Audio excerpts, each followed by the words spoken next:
Haleluya, puji Tuhan. Selamat pagi Bapak Ibu Saudara sekalian. Saya percaya bahwa hari ini kita pasti sudah mengambil keputusan dan pilihan apa yang harus kita kerjakan lebih dahulu, apa yang menjadi sesuatu yang prioritas. Ya, artinya sesuatu yang benar-benar sangat perlu untuk dikerjakan. Ketika dunia berada dalam satu keadaan di mana harus gerak cepat atau orang katakan gercep, itu sesuatu yang baik dilakukan. Karena berhubungan dengan tindakan, berhubungan dengan keputusan, berhubungan dengan pilihan. Tapi coba kita lihat dalam Kejadian 13 ayatnya yang ke-9 berkata demikian. Bukankah seluruh negeri ini terbuka untuk engkau? Baiklah, pisahkan dirimu daripadaku. Jika engkau ke kiri maka aku ke kanan, jika engkau ke kanan maka aku ke kiri. Ayat yang ke-10. Lalu Lot melayangkan pandangannya dan dilihatnya bahwa seluruh lembah Yordan banyak airnya. Seperti taman Tuhan, seperti tanah Mesir sampai ke Zoar. Hal itu terjadi sebelum Tuhan memusnahkan Sodom dan Gomora. Dalam kisah ini bahwa Abraham memberikan satu pilihan di mana ada keputusan yang harus diambil. Baik dari Abraham sendiri ataupun Lot. Lot adalah kemenakan Abraham. Dalam perjalanan kebersamaan mereka, dalam firman Tuhan dikatakan dalam ayat-ayat sebelumnya bahwa mereka sudah memiliki banyak hal dalam hidupnya. Bukan cuma Abraham, tetapi Lot pun mengalami keberkatan yang luar biasa. Berada dalam keadaan yang mapan, bisa mengolah segala sesuatu secara finansial, ada peternakan, ada benda-benda berharga yang dia miliki.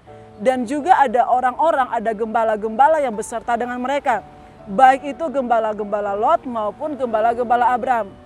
Tapi dikatakan ketika semuanya bertambah banyak perolehan mereka, apa yang punya mereka, sampai tempat itu menjadi tidak cukup bagi Abraham, bagi Lot, bagi gembala-gembalanya, bahkan bagi hewan-hewan peliharaan mereka. Sehingga terjadi perkelahian.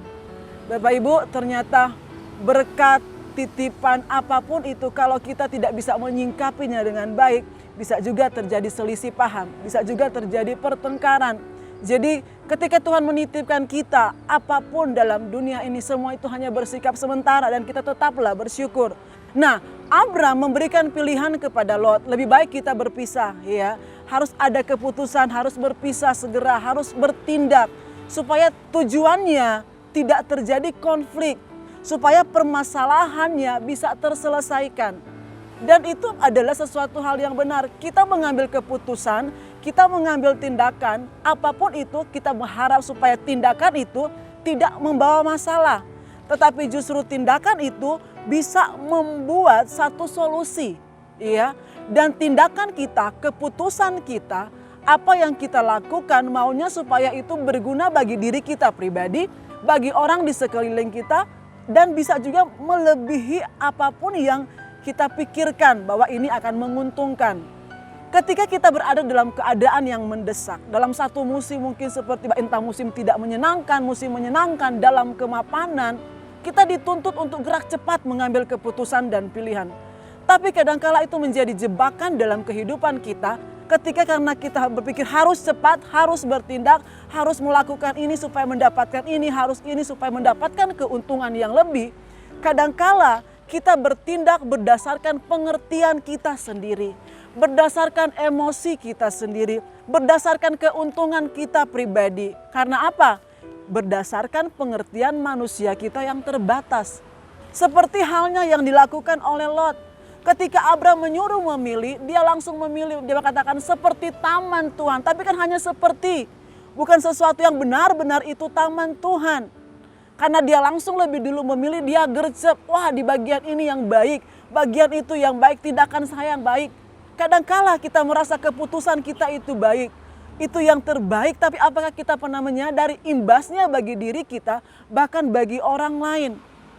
Tetapi di dalam firman Tuhan, seseorang yang meletakkan keputusannya kepada hikmat Allah berarti adalah keputusan yang berdasarkan kehendak Allah, bukan kehendak kita secara pribadi. Berdasarkan pengertian Allah seperti yang dilakukan oleh siapa? Oleh Abraham. Dikatakan ketika Lot sudah memilih seperti taman Tuhan, apa yang Abraham lakukan? Ya, dalam ayat yang ke-12 itu dikatakan bahwa Abraham masih menetap di tempat itu, dia menunggu. Apa yang Tuhan mau katakan? dalam hikmat Tuhan apa yang harus dipilih, apa yang harus dilakukan. Dan ayat 14 berkata dalam Kejadian 13 ayat 14, setelah Lot berpisah daripada Abram, berfirmanlah Tuhan kepada Abram, pandanglah sekelilingmu dan lihatlah dari tempat engkau berdiri itu ke timur dan barat, utara dan selatan. Seluruh negeri yang kau lihat itu akan kuberikan kepadamu.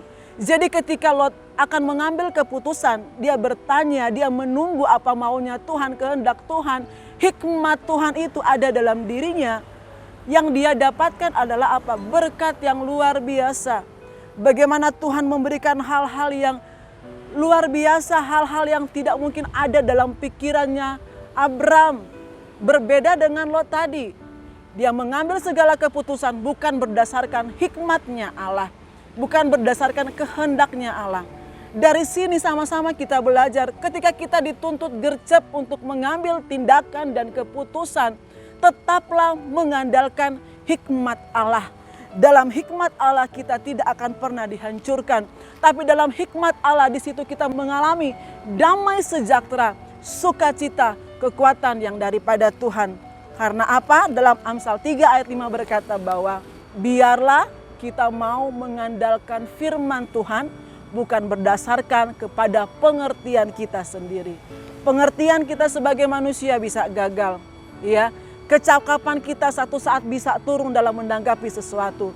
Tetapi di dalam hikmat Allah mengandung segala hal yang kita rindukan. Mari sama-sama mengambil tindakan, keputusan berdasarkan hikmat Allah. Tuhan Yesus memberkati. Terima kasih Tuhan, hikmat-Mu tersedia bagi kami, menuntun kami, mengokohkan kami. Apa yang harus kami pilih hari-hari ini, Tuhan, kami mengandalkan kepada firman, kebenaran, kasih karunia Allah. Kami tidak mau bersandar kepada pengertian kami sendiri. Biarlah firman ini menjadi rema, kami melakukannya dengan kekuatan daripada kuasa Roh Kudus. Dalam nama Yesus, haleluya, amin.